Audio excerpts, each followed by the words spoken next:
जिन्हें जानने मेरे प्रभु, आज आपके ट्रैकल को देखे मेरे परमेश्वर, जिनके टेस्ट पढ़िए सुनिए पिता परमेश्वर, सचमुच खुदावन खुदा आप इनकी जिंदगी में और भी ज्यादा बड़ी टेस्ट बनाने जा रहे हो पिता। जो जन पिता परमेश्वर कर रहे हैं मेरे परमेश्वर, सचमुच खुदावन खुदा आप उनको ब्लेस कर रहे हैं मेरे परमेश्वर। आज की आशीष इनके लिए, आज का वचन इनके लिए, आज का बीज इनके लिए मेरे परमेश्वर, क्योंकि आने वाले समय में जो आपके लिए बीज लेकर आए मेरे प्रभु यीशु मसीह, वो बीज इनकी जिंदगी में अद्भुत तरीके से काम करें। आज का वचन मेरे परमेश्वर कि ये बहुत सारी रूहां को बचा सकल मेरे प्रभु यीशु मसीह, और बहुत सारी रूहां ताड़े विच लिया सकल मेरे खुदावन खुदा, क्योंकि तुसी सानू धरती ते इसे वास्ते भेजा है कि तुसी मेरे वास्ते रूहां को बचाओ, और सचमुच खुदावन खुदा असी तेरी सेवा कर सके मेरे पिता, और बात शक्ति हिम्मत देना मेरे खुदा। आज से वचन के लिए आपने एक इंसान को तैयार किया, मैं आपका धन्यवाद आपका थैंक्स करती हूँ पिता, तेरा धन्यवाद है मेरे प्रभु यीशु मसीह, आपके नाम को महिमा तारीफ मिले मेरे खुदा।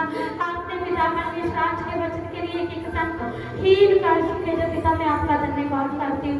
आज की नौकरी इनके लिए उतर चुकी है पिता, आपके यीशु के सामर्थ्य नाम में मांगते हैं, आमीन हालेलुया और हालेलुया। चलो प्रभु ने दास इस जगह पे आके था बच्चों के नाम के साथ हालेलुया।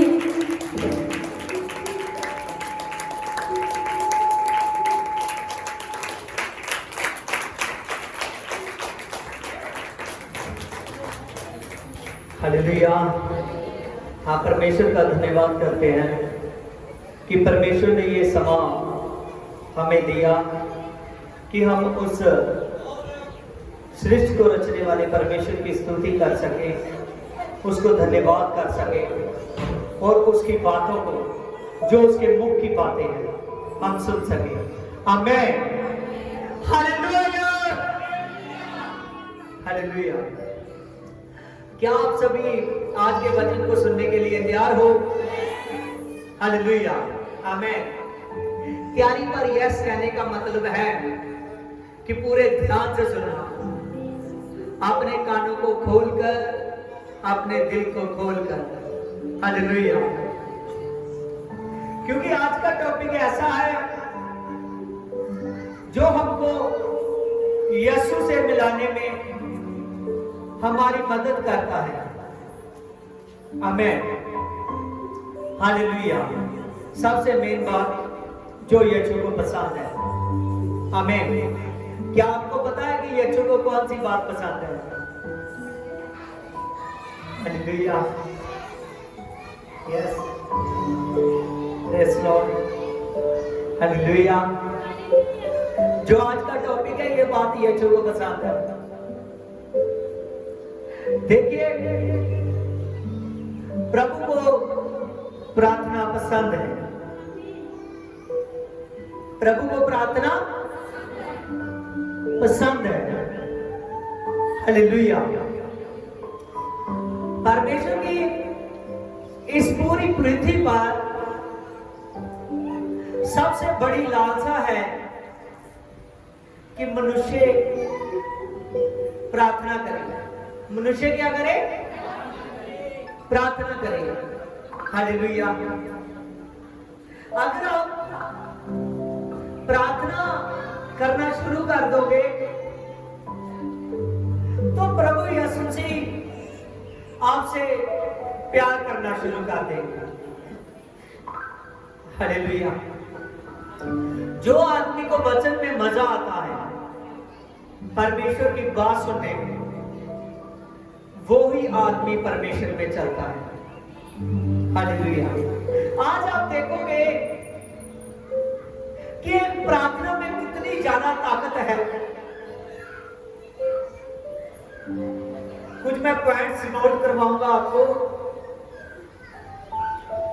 ध्यान करिए और देखिए। देखिए, जब हम लुका की बुक उसकी 22 को 41 को देखते हैं, 22 की 41, प्रभु यीशु मसीह जहां बताया गया है कि प्रार्थना करने के लिए गया, और प्रार्थना करने लगा। जब आप 40 से इसको पढ़ोगे तो बताया गया कि अपनी रीति के अनुसार जैतून पहाड़ के पास गया और इसकी 41 में लिखा है कि उसने घुटने टेके और प्रार्थना करने लगा। आप सच जानिए कि प्रार्थना यीशु मसीह को बहुत पसंद है। प्रार्थना प्रभु को बहुत पसंद है। और जो आदमी प्रार्थना करने लगता है ना, तो वो आदमी भाता है यीशु को। हालेलुया। प्रभु ने घुटने टेके और प्रार्थना करने लगा।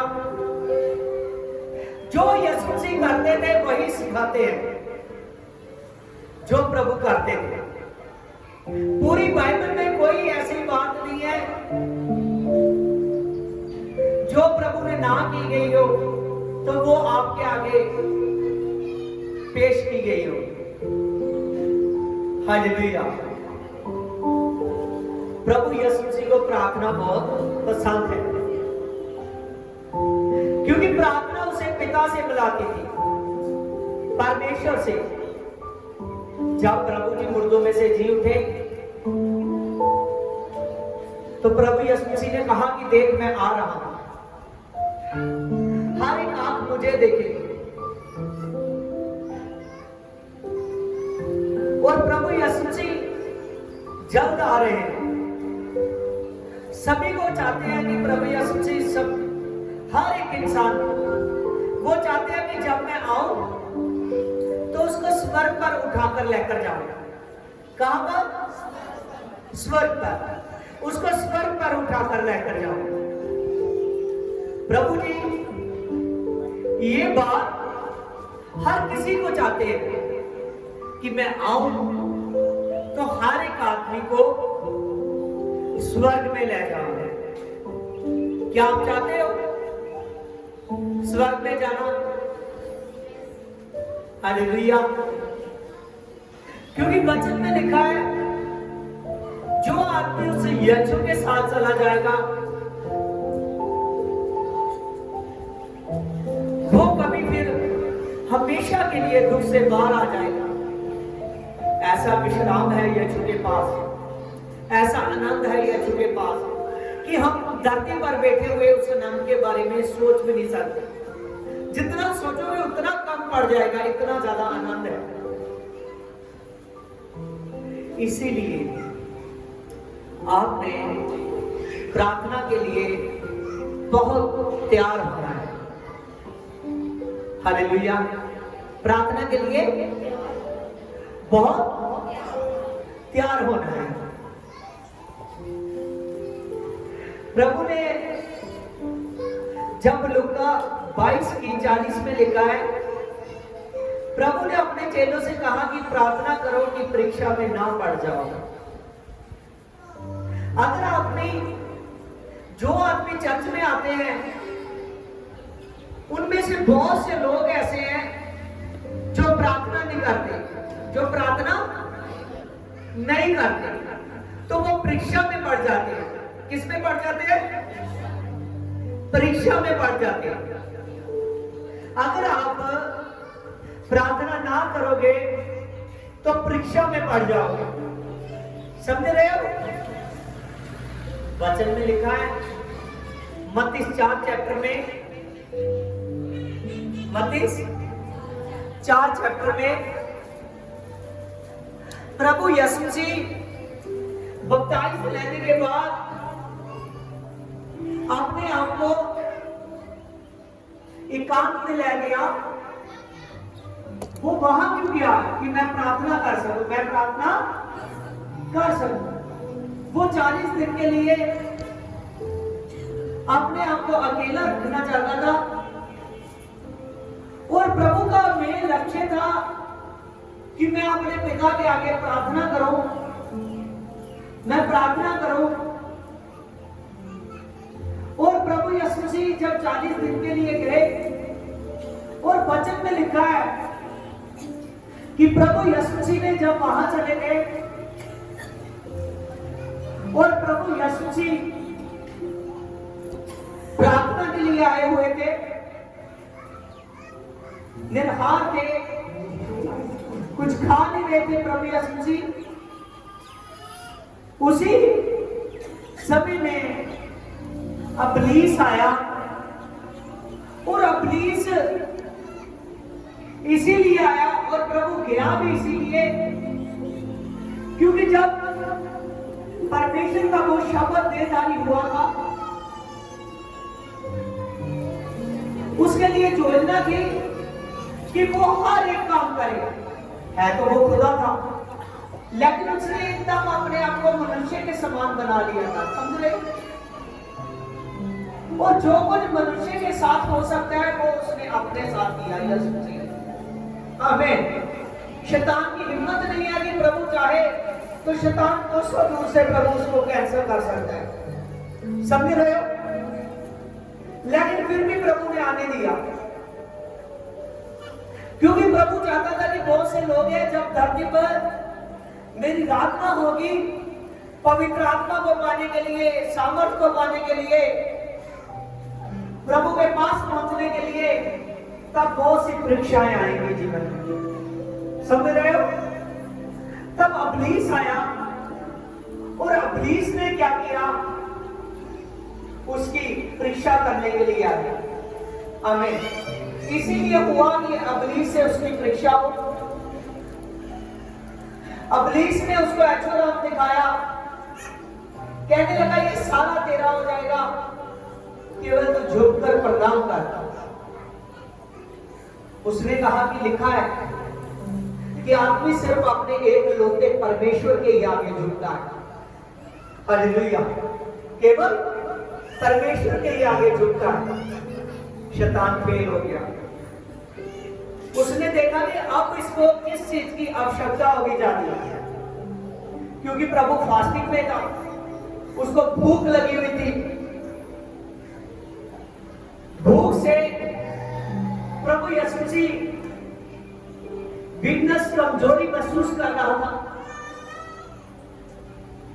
उसने कहा कि इस पत्थरों को कह दे कि रोटी बन जाए। जब ये बात हुई तो प्रभु ने कहा, लिखा है कि तू अपने परमेश्वर की परीक्षा ना ले, क्योंकि उसको पता था कि अगर मैं कह दूंगा, और दुष्ट भी जानता था कि अगर प्रभु कह देगा तो ये पत्थर भी रोटी बन जाएगा। हालेलुया। बाद में ऐसा हुआ जो हमने लूका 22:40 में पढ़ा है। प्रभु ने कहा कि तुम प्रार्थना करो कि परीक्षा में ना पड़ जाओ। समझ रहे हो? प्रभु जानता था कि ये लोग परीक्षा में पड़ने वाले हैं, इसीलिए अभी से इनको प्रार्थना की जरूरत है। अभी से प्रार्थना की जरूरत है। प्रभु ने उनको कहा प्रार्थना करो, लेकिन वो प्रार्थना ना कर पाए, क्योंकि अभी तक वो पूरे का पूरा समझ नहीं सके, दुख को देख रहे थे। जो प्रभु ने बोल दिया था उन बातों की चिंता में थे। हालेलुया। वो बातों की चिंता में थे। आज बहुत सी चिंताएं आती हैं आपके जीवन में, और आप चिंताओं के समय, कमजोरियों के समय प्रार्थना नहीं करते। अगर कोई प्रार्थना कर लेता है तो वो फिर चर्च नहीं जाता, उसकी आगे के लिए प्रार्थना रुक जाती है, क्योंकि प्रार्थना को चाहिए खुदा का वचन। क्या चाहिए? खुदा का वचन। प्रार्थना को खुदा का वचन चाहिए। अगर प्रार्थना करते हो, अगर वचन ना लोगे, परमेश्वर की बात ना सुनोगे, तो आपकी प्रार्थना अधूरी रह जाएगी। हालेलुया। चेलों ने प्रभु की बात तो सुनी, लेकिन उस बात पर मनन नहीं किया। उन्होंने प्रार्थना नहीं की, लेकिन चेलों ने प्रार्थना नहीं की तो इसका मतलब नहीं है कि यीशु ने भी नहीं की। प्रभु यीशु से जब प्रार्थना करने लगे तो प्रभु यीशु जी का जो ब्लड था, जैसे प्रभु यीशु जी प्रार्थना करने लगे तो वो पूरे मन से प्रार्थना कर रहे थे। कैसे कर रहे थे? मन से प्रार्थना कर रहे थे, पूरे के पूरे अपने मन से। देखिए 40 में देखिए, 44 में देखिए,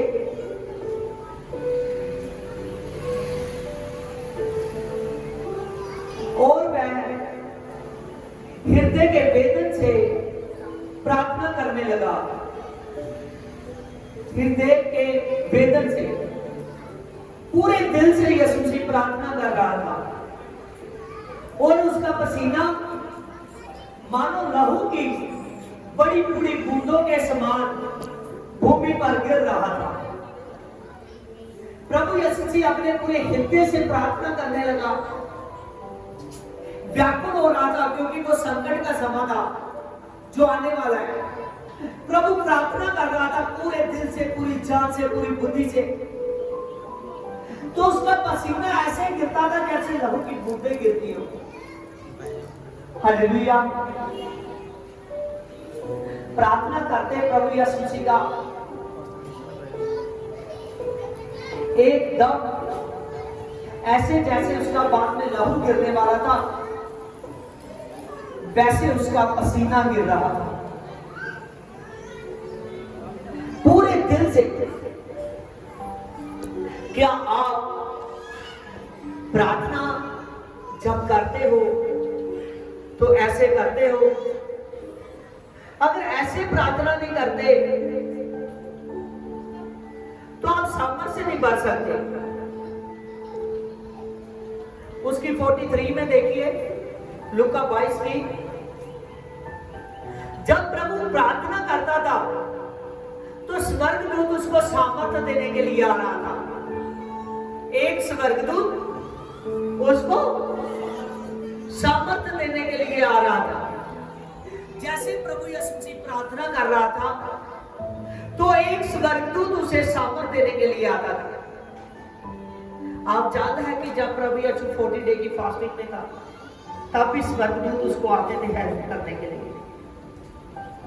याद रखिए, जब आप प्रार्थना करते हो, प्रार्थना के साथ संडे सत्संग कर रहे हो, आपने चर्च को समझ चुके हो, आपने बुलाहट को पहचान चुके हो कि मैं कहां की भेड़ हूं। अब मैंने वहां बच्चों को जन्म देना है। बहुत से लोग हैं जो लाने हैं। भेड़ का बच्चों के जन्म देने का मतलब, प्रभु ने कहा कि देख भेड़ गर्भवती होगी, हालेलुया, गर्भधारण करेगी। उसका मतलब है कि प्रभु बता रहा है कि जो मेरे लोग हैं, जो मेरे कलीसिया के जन, एक एक जन बहुत से लोगों को बचाएगा। जैसे एक पिता, जैसे एक माता बच्चों को बचाती है, हालेलुया। स्वर्गदूत तभी उसको सामर्थ्य देने के लिए आ रहा था। आज आप अगर ये वचन को सीख गए ना, मैं सच कहता हूं, गाड़ी सैकड़ों शैतान हो, हजारों लाखों दुष्ट आत्मा, मैं सच कहता हूं, यीशु के एक नाम से कैंसिल होगी। आमीन,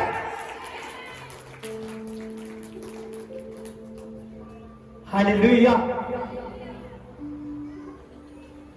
यीशु का ब्लड सामर्थी है। प्रभु यीशु जी बहुत सामर्थी है।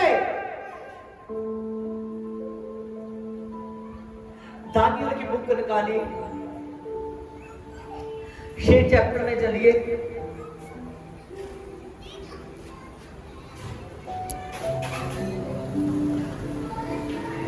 देखिए, आज आपने प्रार्थना के विषय में लिखा है कि दारा राजा को अच्छा लगा कि अपने राजे के ऊपर 120 अधिपति ठहराए जो पूरे राज्य की खबर रखे, और उनके ऊपर 3 अध्यक्षों को उठाए,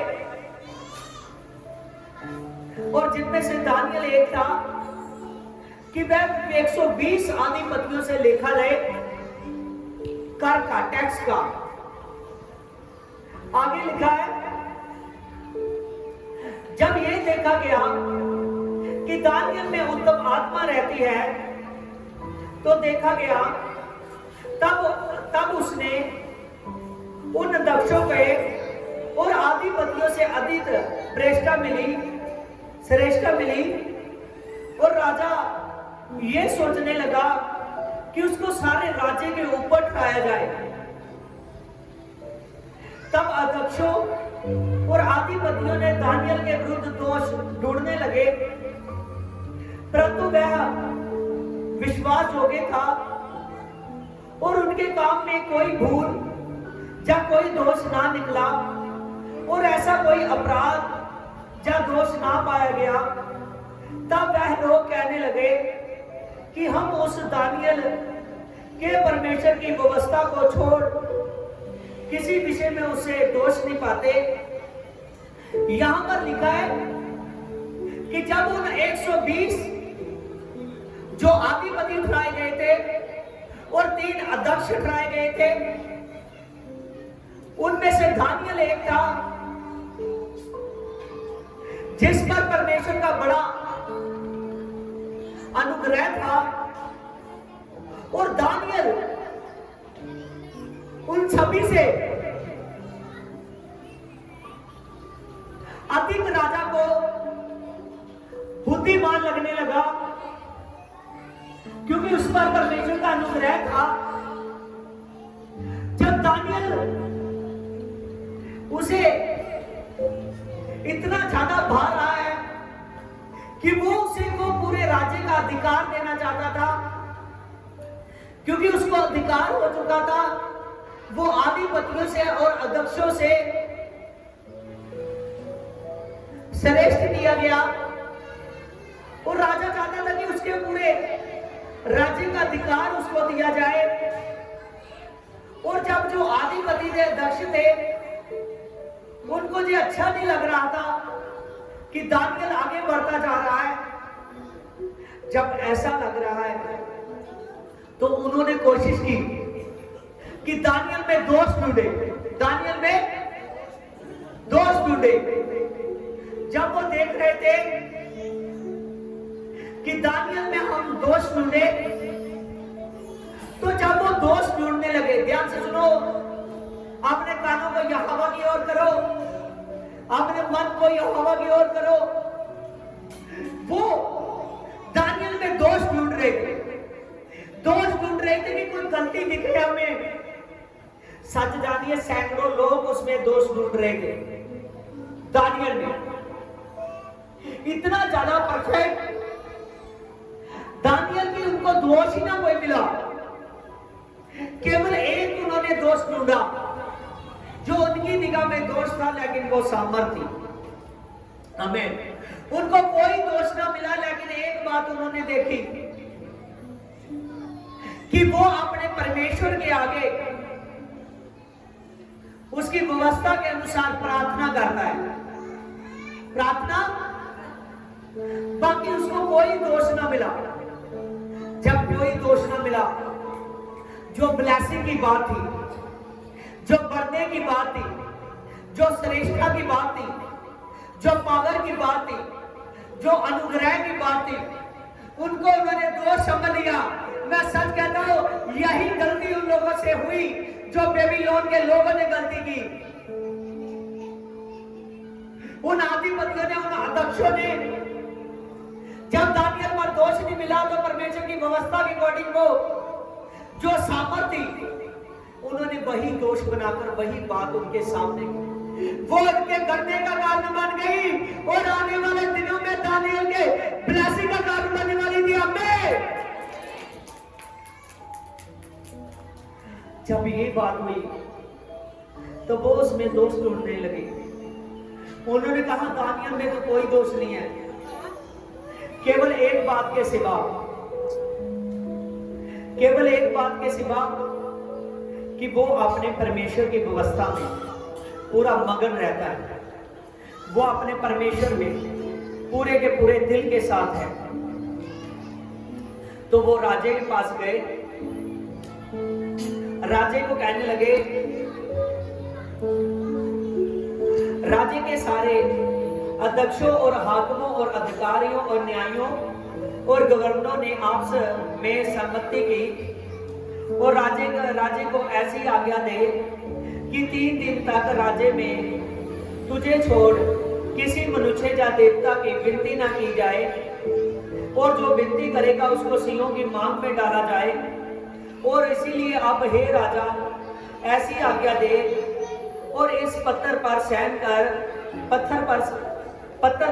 कर कि ये बात अटल हो जाए और बदली ना जाए। तब राजा ने आज्ञा पत्थर पर सहन कर दिए। आमीन। देखिए उन्होंने उसी बात को लेकर सारे इधर आओ, कोई पानी दे ਲਈ ਕਿਸੇ ਗੱਲ ਦੇ ਲਈ ਨਹੀਂ ਇਸ ਵਕਤ ਜਾਏਗਾ। ਜਦੋਂ ਡਿਊਟੀ ਹੈ, ਜਦੋਂ ਬਚਨ ਦਾ ਸਮਾਂ ਹੈ, ਸਿਰਫ ਬਚਨ ਦਾ ਸਮਾਂ ਹੈ। ਸਾਰੇ ਇਧਰ आओ। हालेलुया। देखिए जब वो राजा के पास गए, वो राजा के पास कहने लगे, राजा को ऐसी बात उन्होंने बताई कि राजा हम चाहते हैं कि पूरे राज्य में ना कोई किसी मनुष्य की ना कोई किसी देवते की उपासना की जाए, केवल ये 30 दिन तक तेरी ही उपासना की जाए। जब ये बात उन्होंने की तो राजे को कहने लगे कि आज्ञा पत्र पर तो साइन कर, मोहर लगा कि इसको बदला ना जाए, ये अटल हो जाए, ये अटल हो जाए। तो राजे ने उनकी बात को सुना और उस आज्ञा पत्र पर साइन कर दिए। तब वचन में लिखा है इसकी 10 में, जब दानियल को मालूम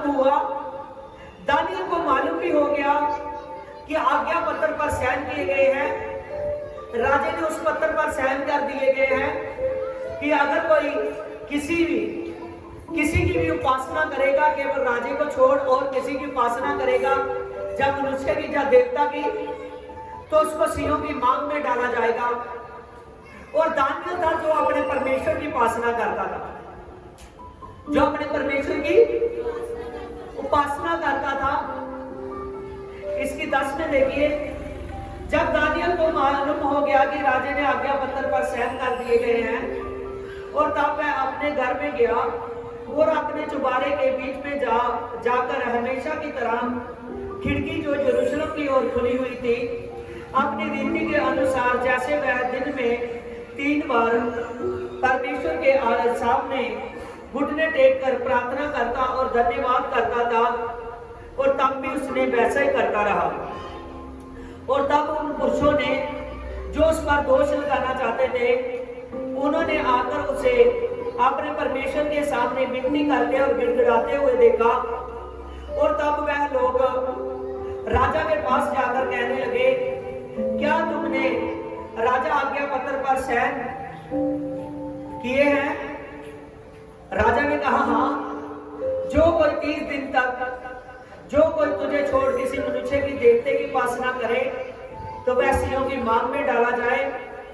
उसने कहा, हाँ मैंने इस आज्ञा पत्र पर साइन किए हैं। इसकी 13 में, हे राजा दानियल है जो उसने तेरे राज्य में जो तेरी ओर कुछ ध्यान नहीं दे रहा और ना तेरे उस आज्ञा पत्र पर ध्यान दे रहा है, वह दिन में 3 बार प्रार्थना किया करता है। दिन में 3 बार प्रार्थना किया करता है। देखिए यहां पर वो लेसन है जिस लेसन में दानियल को पता चल चुका है। हालेलुया। दानियल को पता चल चुका है कि आज्ञा पत्र पर साइन किए गए हैं।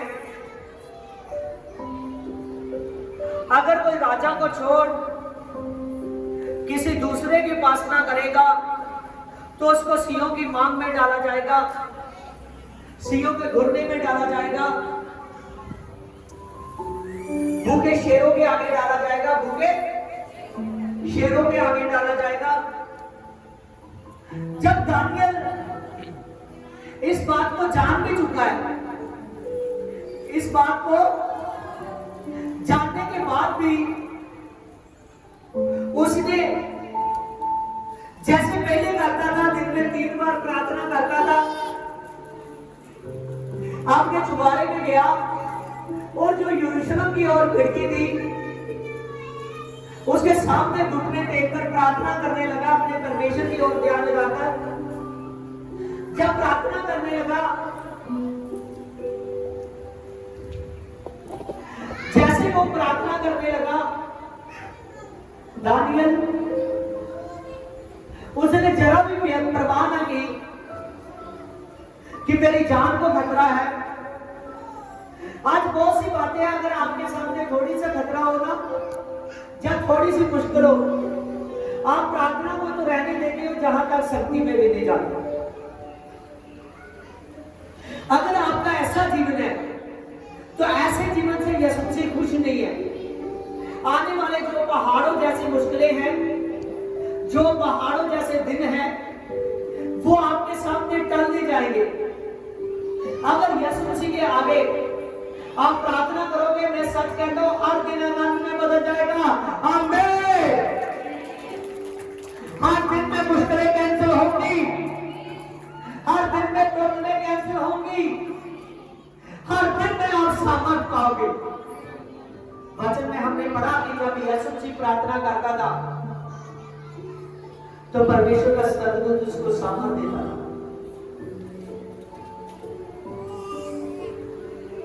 सच जानिए, सामर्थ परमेश्वर की ओर से आती है। किसकी ओर से? परमेश्वर की ओर से। हालेलुया।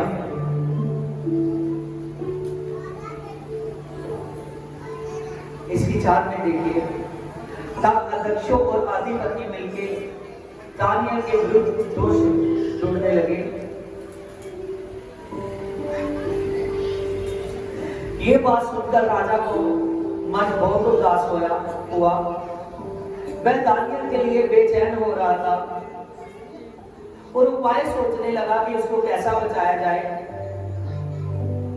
सूर्य के अस्त होने तक वह बचाने का यत्न करता रहा।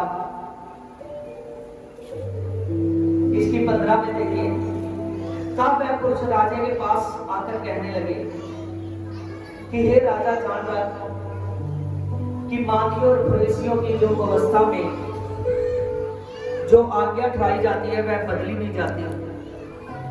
तब राजे ने आज्ञा दी, इसकी 16 में, दानियल को सिंहों की मांग में डाल दिया जाए। और उसके सामने राजा ने दानियल से कहा कि तेरा परमेश्वर जिसकी तू नित्य उपासना करता है वही तुझे बचाए। और तब एक पत्थर लाकर गड्ढे के मुंह पर रखा गया और राजा ने अपनी मोरों को अपने मंत्रियों के साथ टच किया कि ये आज्ञा बदली ना जाए। देखिए, वो खुद राजा, दाना राजा सामर्थ को महसूस कर रहा है, सामर्थ को महसूस कर रहा है जो दानियल में है। समझ रहे हो? वो सामर्थ को महसूस कर रहा है जो दानियल में है। और राजा नहीं चाहता था कि दानियल सिंहों की मांग में डाला जाए। राजा नहीं चाहता था कि भूखे शेरों के आगे में दानियल डाला जाए, उनके घुटने में डाला जाए। राजा ने बात को नहीं चाहता था। वो जब से इस बात को सुना कि दानियल प्रार्थना करता है और दानियल के लिए आज्ञा पत्र पर साइन कर चुका था, तभी से वो सोच रहा था कि कैसे उसे बचाया जाए, कैसे उसे बचाया जाए, कैसे उसे बचाया जाए। सूर्य अस्त हो गया, शाम का समय ढलने लगा। मांदियों और फरीसियों ने आकर उसके पास आकर कहा कि देख, मांदियों और फरीसियों की व्यवस्था में जो आज्ञा एक बार लिखी जाए वो किसी भी तरह से बदली नहीं जा सकती। जब उसको आकर कहने लगे और राजे ने मजबूर होकर आज्ञा दे दी कि दानियल को शेरों के घुरने के में फेंक दिया जाए और उस घुरने के आगे पत्थर रखा गया और उसने अपनी मोरों को अपने मंत्रियों के साथ टच कर दिया कि अब कुछ बदला नहीं जा सकता। दानियल देखिए कि परमेश्वर के आगे विनती करनी इतनी ज्यादा पसंद करता था कि उसको पता था मेरी जान जोखिम में डाली जाएगी, मुझे भूखे शेरों के आगे फेंक दिया जाएगा। फिर भी उसकी इतनी मोहब्बत, इतनी ज्यादा मोहब्बत दानियल की कि उसने अपने परमेश्वर के जो उसका संबंध था प्रार्थना से, शक्ति से, उसने उस प्रार्थना को जो दिन में 3 बार करता था बंद नहीं किया, दूसरे देश में जाकर भी बंद नहीं किया। आगे खतरा देखकर उसको पता है कि मेरी जान निकलने वाली है, हालेलुया, उसने उस बात को नहीं बदला। दानियल अपनी रीति के अनुसार प्रार्थना करने लगा। जब प्रार्थना करने लगा एक मन एक जान होकर, जैसे दानियल प्रार्थना करने लगा तो उसको शेरों के घुटनों में डाल दिया गया। आज देखेंगे अगर आपके सामने कुछ प्रॉब्लमें हैं, अगर आपको जरा सा लगता है कि मेरा आज शरीर स्वस्थ नहीं है तो आप प्रार्थना में नहीं बैठते। अगर आपको लगता है कि मेरा शरीर बिल्कुल अच्छा नहीं है, आप संगति में नहीं आते। अगर आपको लगता है कि मैं चिंता में हूं, मैं परेशानी में हूं, आप संगति में नहीं आते, आप प्रार्थना में नहीं बैठते। अगर आप ऐसे ढीले इंसान बन चुके हो तो सच जानिए कि परमेश्वर ढीलों को पसंद नहीं करता। परमेश्वर को ढीले लोग नहीं चाहिए, परमेश्वर को थोड़ी सी प्रॉब्लम देखकर डरने वाले लोग नहीं चाहिए। प्रभु के वचन में लिखा है कि परमेश्वर का आत्मा दिलेरी का आत्मा, हालेलुया, जो प्रभु के काम में दिलेरी रखते हैं, उसने कहा मैं प्रार्थना करता हूं, मैं प्रार्थना करूंगा। राजा के मुंह से निकला, कहने लगा तू जिसकी परमेश्वर के आगे विनती करता है अब वही तुझे बचा सकता है। वो जानता था कि मेरा परमेश्वर मुझे बचाएगा, मेरा परमेश्वर मुझे बचाएगा, और उसने शेरों की परवाह नहीं की, केवल प्रार्थना की, हालेलुया। वो प्रार्थना करने लगा, धन्यवाद करने लगा। धन्यवाद करने का मतलब प्रार्थना में बातचीत कर रहा था परमेश्वर के आगे, उसके साथ संगति कर रहा था। जब वो परमेश्वर के आगे प्रार्थना करने लगा तो प्रार्थना की वजह से, एक नेक काम की वजह से उसको शेरों के घुटने में डाला गया। याद रखिए, आज के लेसन को सुनने के बाद आप सीख लोगे कि अगर नेक काम के करने कारण आपको चर्च में मान लो कि आप दूर से आ रहे हो, थोड़ी दूर से आने में प्रॉब्लम हो रही है, तो इसकी टेंशन मत लेना, ये नेक काम है। इसके आगे जीत है, इसके आगे जीत है। अगर आप अपनी गरीबी की हालत में भी कैम निकाल रहे हो, अगर आप अपने बीमार शरीर में कैम निकाल रहे हो, अगर आप किसी मुश्किल में कैम निकाल रहे हो, अगर आप परमेश्वर के भवन में आने के लिए चाहत हो, अगर आप प्रभात प्रार्थना में, चाहे घर में कैसा भी माहौल है, आप प्रार्थना में बने रहते हो, मैं सच कहता हूँ यीशु मसीह के नाम में पहाड़ भी गिर जाएंगे, हालेलुया। और शैतान बोला, शैतान आपके सामने खड़ नहीं सकता। देखिए बाइबल में लिखा है जब दानियल शेरों के घुटने में फेंक दिया गया, उसने कहा कि अब तेरा परमेश्वर जिसकी तू उपासना करता है वह तुझे बचाएगा। और देखिए आगे देखिए, तब राजा अपने महल में चला गया और उस रात इसकी 18 में महल में चला गया, तो रात को बिना भोजन से पड़ा रहा और कोई भी सुख विलास की वस्तु उसके आगे नहीं आई। और भोर को वह फटते ही राजा उदास और सिरों के घंटे की ओर फुर्ती से गया और चला कर कहने लगा। तब राजा गड्ढे के निकट आया और तब शोक भरी आवाज से चिल्लाने लगा कि दानियल तू कहाँ है? हे दानियल, तेरे जीवित परमेश्वर ने जिसका तू दास है, क्या परमेश्वर जिसकी तू नित्य उपासना करता है तुझे बचा सका?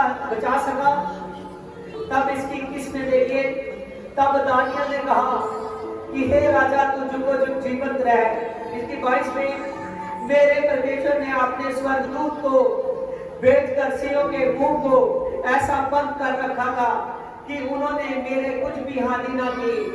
इसका कारण ये है कि मैं उसके सामने निर्दोष पाया गया और राजा तेरे सन्मुख में मैं निर्दोष हूँ, उनमें कोई भूल ना निकली।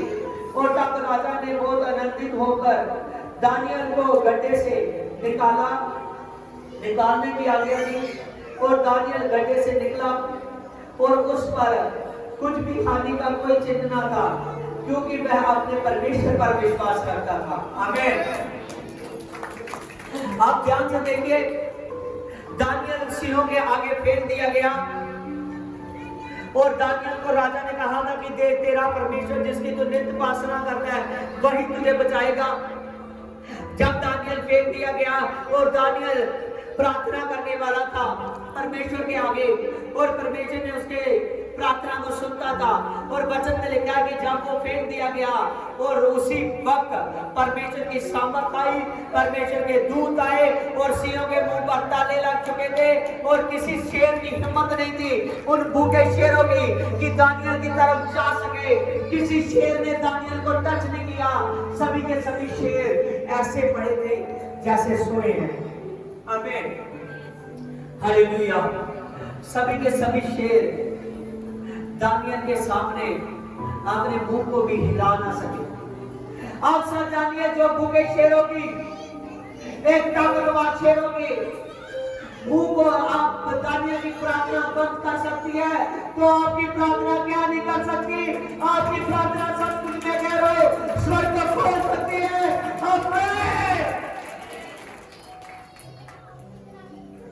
राजा आया तो राजा ने आवाज दी दानियल को कि दानियल तू जीवित है, जिस परमेश्वर के आगे तू उपासना करता है, क्या उस परमेश्वर ने तुझे बचा लिया है?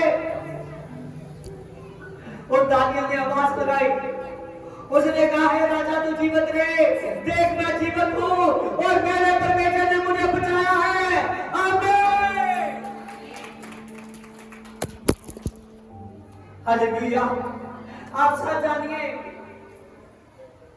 दानियल और ज्यादा श्रेष्ठ हो गया और ज्यादा बढ़ गया, यहां तक कि उसको प्रभुता मिल गई वहां पर। इसके देखिए, दानियल को जो फरीसी और मालियों ने, जिन लोगों ने दोष लगाया था दानियल पर, वो शेरों के घुटने में डाले गए। हालेलुया। राजा ने आज्ञा दी कि दानियल को बड़े सम्मान के साथ बाहर निकाल दिया जाए। दानियल पूरी इज्जत के साथ, पूरी रिस्पेक्ट के साथ दानियल को बाहर निकाला गया। लेकिन उसने कहा जिस आदमी ने दानियल की चुगली मेरे आगे की थी, उन सभी को उनके पूरे परिवारों समेत उन शेरों के घुटनों में डाला जाए।